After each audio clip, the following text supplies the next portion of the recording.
Hey,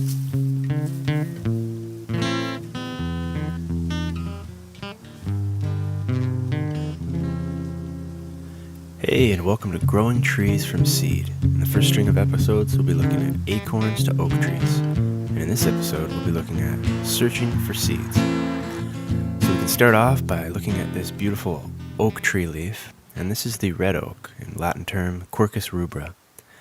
And there's many different types of oak trees. In fact, there's 400 different species of oak growing throughout the mid-latitudes on our planet. So with the red oak being very common in North America, I decided to focus in on that for this episode. So as you can see, the red oak leaf has about 7 to 9 lobes separated by rounded notches. And a dead giveaway for the red oak is the brilliant red color that it gives off in the fall.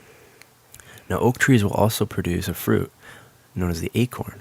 And the red oak acorn is about 12 to 25 millimeters long in the shape of a cup and saucer.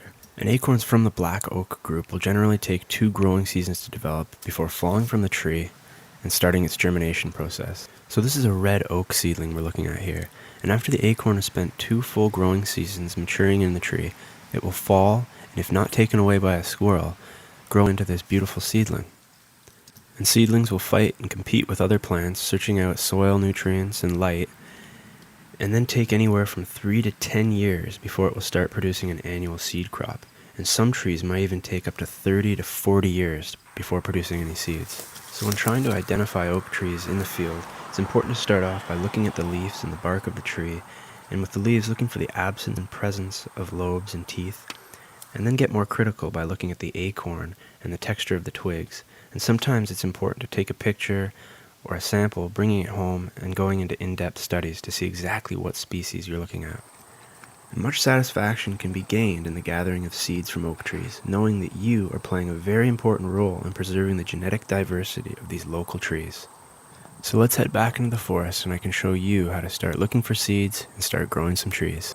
So whenever I head into the forest, I always take my seed collector's botany bag, including envelopes or plastic bags for seed collection, whether they're dry or sap filled, pen and marker to dictate what I found and where exactly I found it, canvas sheet or tarp to collect your seeds from a shaking branch, knife and snips to look into acorns or take seed collections, and finally a water container for your seed and field testings. We'll get into that later. So when searching out for seeds, it's not always needed to go into the darkest, deepest parts of the woods or far back into the deep country.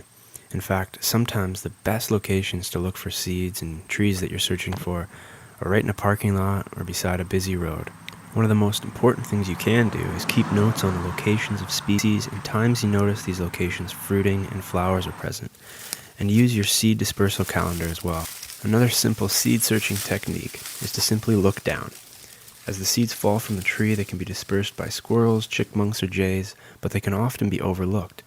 In a slow growing season, seeds can be taken away by squirrels in as little as 2 or 3 days, so it's important to notice the squirrel's activities. If you see a squirrel picking up some acorns, it's usually a good indicator that it's a great time to start heading out and looking for seeds.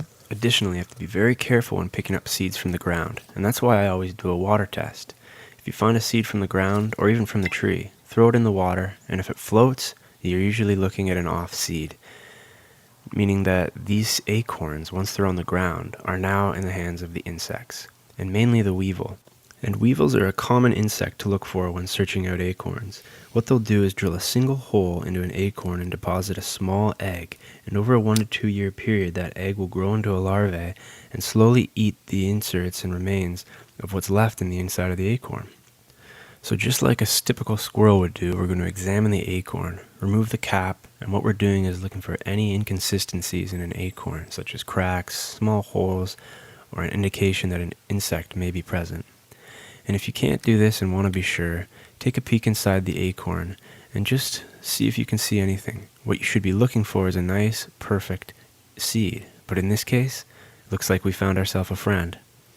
And as you can see, this weevil larvae has been chowing down on this delicious acorn seed, and unfortunately for us, that means it is not going to be good for growing, and we are going to have to throw this back into the forest, because over the next 2 years, he is going to be continuing to chow down on the seed.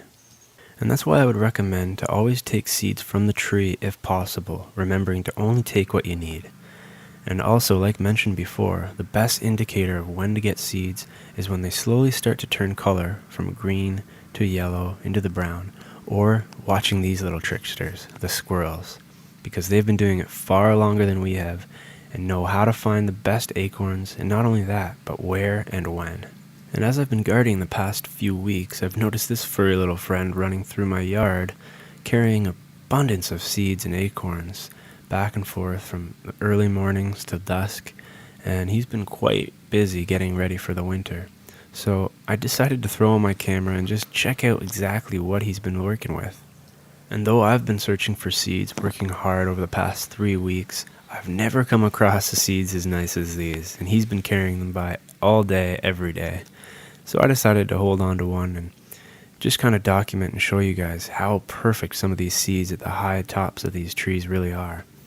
Like I said, they know what they're looking for. And just like squirrels, many other animals such as weevils, bears, turkeys, deer, and carrier pigeons, they were all dependent on acorns such as this until the habitat destruction from the mid-1800s. And now it's common just for squirrels and blue jays to be dependent on acorns.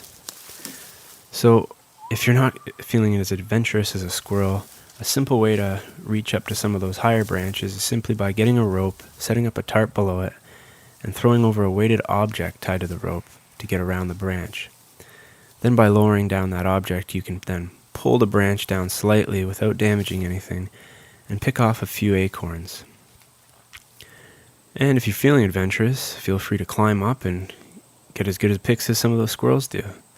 And just remember to be careful when climbing, and if you're heading up higher than a few branches, I'd recommend that you get some climbing gear or take it upon yourself to learn how to climb a tree.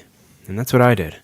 I had my brother as an educator, and we had some equipment available to us, and we decided to head on up and see if we can find some better acorns than we were finding on the ground below. And again, when you're finding seeds up in the tree like this, you'll be assured that there are no weevils or other insects infesting those acorns.